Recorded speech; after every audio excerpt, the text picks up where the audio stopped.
कहाँ के लौंडे गुंडा होले, कहाँ के होले ढीला, कहाँ के होले ढीला। अच्छा बताइए। अरे हाँ हो, हमके बतावा गोरी अपन रसलीला, कहाँ के लौंडे गुंडा होले, कहाँ के होले ढीला। भैया सुनत दबंग जिला के नाम। अरे मार मार के खाल खींच दे, बात करे दरियाई के। मार मार के खाल खींच दे, मार मार के खाल खींच दे, बात करे दरियाई के। अरे भगवान जैसे पले बढ़े हैं, अरे भगवान जैसे पले बढ़े हैं सब लइके बहराइच के। भगवान जैसे पले बढ़े हैं सब लइके बहराइच के, सब लइके बहराइच के,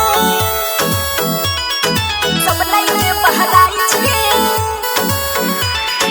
भगवान जैसे पले बढ़े हैं सब लइके बहराइच के, सब लइके बहराइच के। दोसरा जिला के नहीं कर तू बढ़ाई, हमहू दबंग होइला नया जमाई। अरे एक बार ट्राई तो करा हो। अरे हाँ, अरे दूसरा जिला के नहीं करे नी बढ़ाई, काहे? बीच रोड पे गोली मारे पिस्तौल सटाई। अरे देख ले भो, हीरो जैसे घूमता में जुल्फी कटाई के। रखिया तू मैडम उनके हमसे बचाई के। अरे भगवान जैसे पले बढ़े हैं, अरे भगवान जैसे पले बढ़े हैं सब लइके बहराइच के। भगवान जैसे पले बढ़े हैं सब लइके बहराइच के। अरे तो हम कमजोर हैं का?